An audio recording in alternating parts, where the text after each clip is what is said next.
नमस्कार। आज मैं आपसे एक बहुत महत्वपूर्ण मुद्दे पे बात करना चाहता हूं।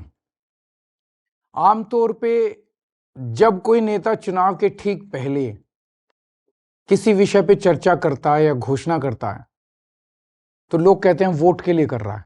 कई वादे किए जाते हैं धर्म के नाम पे, कई वादे किए जाते हैं जाति के नाम पे, कई वादे समाज के निचले तबके के लिए किए जाते हैं और कई वादे कुछ चंद उद्योगपतियों के लिए किए जाते हैं। ये ऐसा क्यों करते हैं? क्योंकि बाकी पार्टियों ने धर्म और जाति के नाम पे अपने वोट बैंक बना रखे हैं और बड़े बड़े उद्योगपतियों को खुश करना होता है क्योंकि उनसे चंदा लेना होता है। तो ये एक तरह से बड़े उद्योगपति उनके नोट बैंक हैं और बाकी लोग उनके वोट बैंक हैं। इस वोट बैंक और नोट बैंक के बीच में एक बहुत बड़ा ऐसा वर्ग है जो पिस के रह गया है। वो ना इधर का है ना उधर का है और ये वर्ग है भारत का मिडिल क्लास। कोई भी पार्टी आज मिडिल क्लास के हित की बात करने को तैयार नहीं है।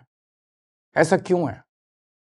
आजाद भारत के 75 वर्ष में एक के बाद दूसरी पार्टी आई, एक सरकार के बाद दूसरी सरकार आई और इन सब लोगों ने मिडिल क्लास को दबा के, डरा के, निचोड़ के रखा हुआ है।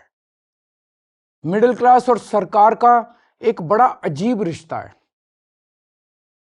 मिडिल क्लास के लिए ये लोग कुछ करते तो नहीं है, लेकिन जब जब सरकार को इनकी जरूरत पड़ती है तब तब मिडिल क्लास के ऊपर सरकार हथियार चला देती है, चाकू चला देती है। और ये हथियार है टैक्स। लाखों करोड़ों की संख्या में मिडिल क्लास टैक्स भर भर के देता है देश चलाने के लिए, लेकिन बदले में मिडिल क्लास को क्या मिलता है? कुछ नहीं। भारत का मिडिल क्लास सरकार का सिर्फ और सिर्फ एक एटीएम बन के रह गया है। सच बात तो यह है, the Indian middle class is victim of tax terrorism. आखिर ये मिडिल क्लास कौन है? टीचर हैं, डॉक्टर हैं, आईटी प्रोफेशनल्स हैं, इंजीनियर्स हैं, अकाउंटेंट हैं, बैंकर हैं, दुकानदार हैं, लॉयर्स हैं। इन जैसे हजारों सामान्य लोग जो मिलके हमारा देश चलाते हैं, ये मिडिल क्लास है। और इन सब के मतलब मिडिल क्लास के क्या सपने होते हैं? उनके कोई बहुत बड़े सपने नहीं है। वो अपने लिए एक अच्छी नौकरी या बिजनेस चाहते हैं, एक अपना घर चाहते हैं, बच्चों के लिए अच्छी शिक्षा चाहते हैं। ये सब चाहते हैं कि उनका परिवार हमेशा स्वस्थ रहे, सुरक्षित रहे। इन सब को पूरा करने के लिए एक आम आदमी, एक मिडिल क्लास का आदमी अपनी पूरी जिंदगी दिन रात मेहनत करता है और बस यही उम्मीद करता है कि उसे सरकार से कुछ थोड़ी सी मदद मिल जाए। लेकिन सच क्या है? आज अधिकतर सरकारें ना उनके लिए अच्छे स्कूल बना रही हैं, ना उनके लिए अच्छे अस्पताल बना रही है, ना उनको रोजगार दे पा रही है और ना उन्हें सुरक्षा दे पा रही है, ना क्राइम को कंट्रोल कर पा रही है। सच्चाई है कि इस वर्ग को सबसे ज्यादा हमारे देश में परेशान किया जाता है और कोई देश नहीं है जहां मिडिल क्लास को इतना परेशान किया जाता हो। आपको पता है, अगर एक मिडिल क्लास परिवार साल में 10-12 लाख रुपए कमाता है तो income tax, GST, toll tax, education cess, sales tax, property tax, corporate tax, service tax, registration tax, capital gain tax वगैरह वगैरह वगैरह, ये सारे टैक्स मिला के एक मिडिल क्लास की 50% से ज्यादा आमदनी केवल और केवल सरकार को टैक्स देने में चली जाती है। अब तो दूध पे भी टैक्स लगता है, दही पे भी टैक्स लगता है, पॉपकॉर्न पे भी टैक्स लगता है, यहां तक कि पूजा के सामान पे भी टैक्स भरना पड़ता है। घर लेना हो तो टैक्स, घर बेचना हो तो टैक्स, गाड़ी खरीदो तो टैक्स, गाड़ी बेचो तो टैक्स, बच्चों को अच्छी शिक्षा देनी हो तो पहले प्राइवेट स्कूल की महंगी फीस की मार और उसके ऊपर अच्छे कॉलेज भेजने के लिए एजुकेशन लोग और उसकी ईएमआई पे डबल मार। जीते जी टैक्स तो देना ही पड़ता है, लेकिन अब तो सरकार ने ऐसी हालत कर दी है कि मरने के बाद भी टैक्स देना पड़ता है। और इस टैक्स टेररिज्म के बीच मजाल कि वो अपने सपने पूरे करने की कोशिश करे। सच्चाई है कि आज एक यंग मिडिल क्लास कपल, शादीशुदा कपल, उसके लिए फैमिली प्लानिंग एक फाइनेंशियल डिसीजन बन गया है। जब वो बच्चा पैदा करते हैं तो पहले सोचते हैं, उनके मन में सब, क्या हम इस बच्चे की परवरिश अफोर्ड कर पाएंगे? कहां पहुंच गया हमारा समाज। यही सब परेशानियों की वजह से बहुत से लोग देश छोड़ के जा रहे हैं। 2020 में 85,000 भारतीय देश छोड़ के विदेश चले गए, और 3 साल बाद 2023 का आंकड़ा दिखाता है कि 3 गुना, यानी कि 2,16,219 लोग देश छोड़ के चले गए।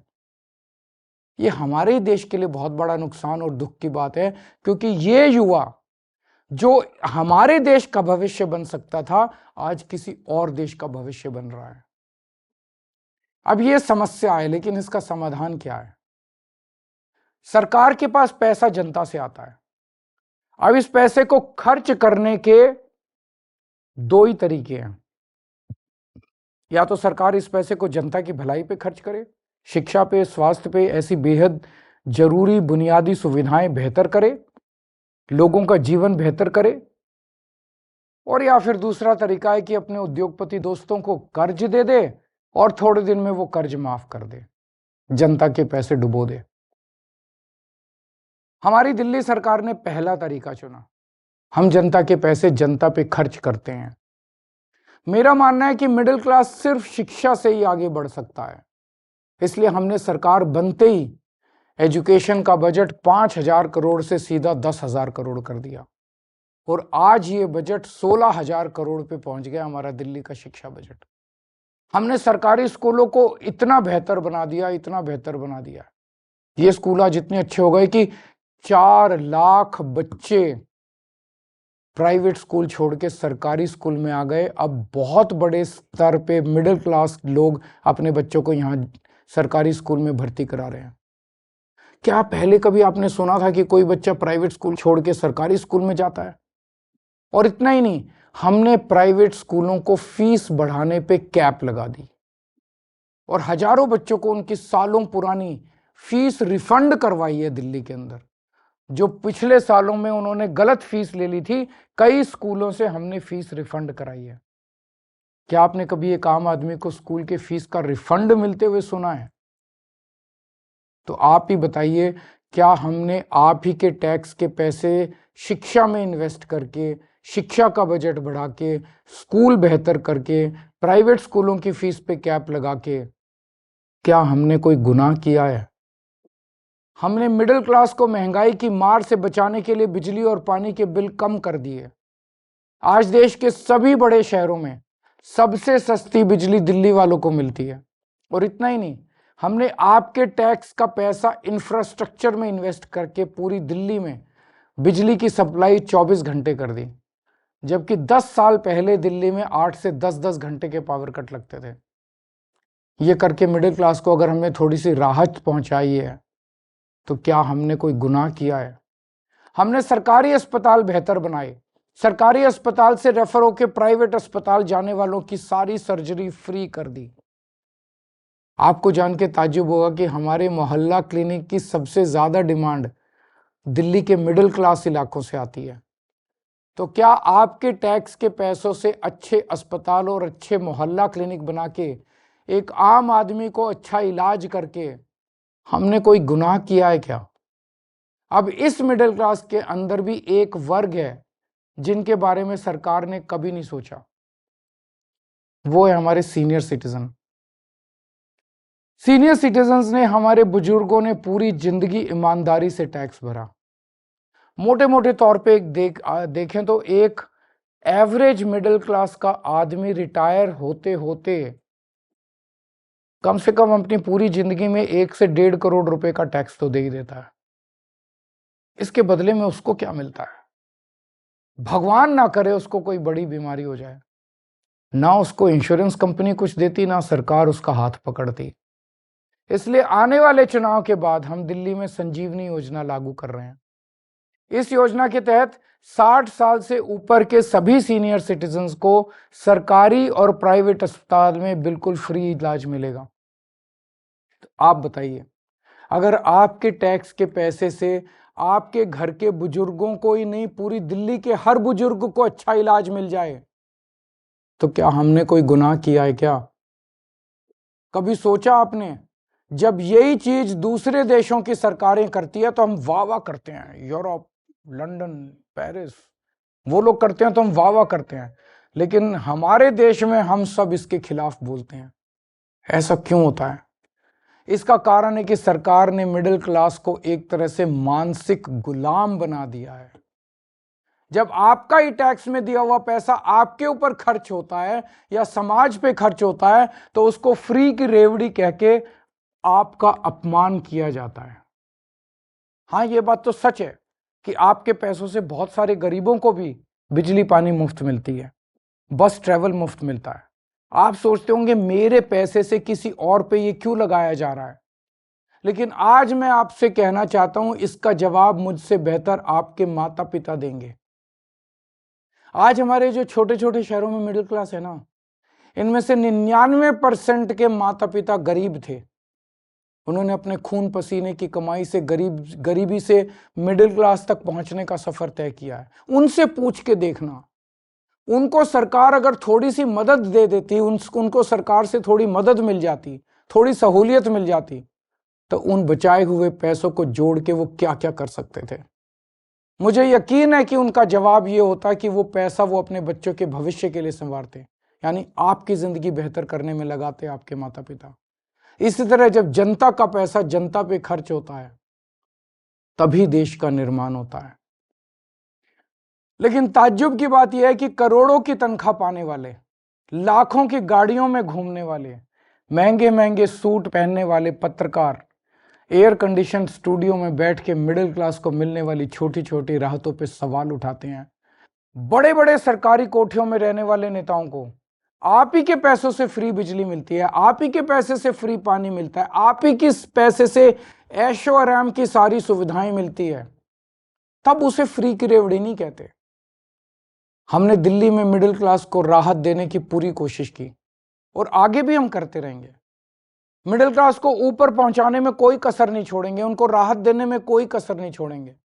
और आज हम केंद्र सरकार से भी ये अपील करते हैं कि हमारे देश के असली सुपर पावर भारत के मिडिल क्लास को पहचाने। आज मैं ये ऐलान करता हूं कि मैं और आम आदमी पार्टी सड़क से लेके संसद तक मिडिल क्लास की आवाज बनेंगे, उनकी आवाज उठाएंगे, उनके मुद्दों को उठाएंगे। आज से 2 हफ्ते के बाद देश का अगला बजट आने वाला है। इस लोकसभा के सत्र में आम आदमी पार्टी के सांसद मिडिल क्लास के मुद्दे संसद में उठाएंगे। मिडिल क्लास की आवाज की गूंज अब संसद में सुनी जाएगी। हम ये मांग करते हैं कि देश का अगला बजट मिडिल क्लास को समर्पित हो। आज मैं केंद्र सरकार से 7 डिमांड कर रहा हूं, 7 पॉइंट डिमांड्स मिडिल क्लास की तरफ से। पहला, शिक्षा का बजट 2% से बढ़ा के 10% किया जाए। प्राइवेट स्कूलों की फीस पे लगाम लगाई जाए पूरे देश में। दूसरा, उच्च शिक्षा के लिए, हायर एजुकेशन के लिए सब्सिडी और स्कॉलरशिप्स दी जाएं। तीसरा, हेल्थ का बजट भी बढ़ा के 10% किया जाए और हेल्थ इंश्योरेंस से टैक्स हटाया जाए। चौथा, इनकम टैक्स की छूट की सीमा को 7 लाख से बढ़ा के कम से कम 10 लाख किया जाए। पांचवा, एसेंशियल कमोडिटीज के ऊपर, आवश्यक वस्तुओं के ऊपर से जीएसटी खत्म किया जाए। छठा, सीनियर सिटीजन्स के लिए मजबूत रिटायरमेंट प्लान और पेंशन की योजनाएं बनाई जाएं और देश भर में सभी सरकारी और प्राइवेट अस्पतालों में सीनियर सिटीजन्स को मुफ्त और अच्छा इलाज दिया जाए। और सातवां, बुजुर्गों को पहले रेलवे में 50% कंसेशन मिलता था जो बंद कर दिया गया, उसे दोबारा चालू किया जाए। ये है हमारा मिडिल क्लास का मैनिफेस्टो। अगर आप हमारे मिडिल क्लास मैनिफेस्टो से सहमत हैं तो हमारी वेबसाइट middleclassmanifesto.com पर साइन करें और आप अपनी भी आवाज केंद्र सरकार तक पहुंचाएं।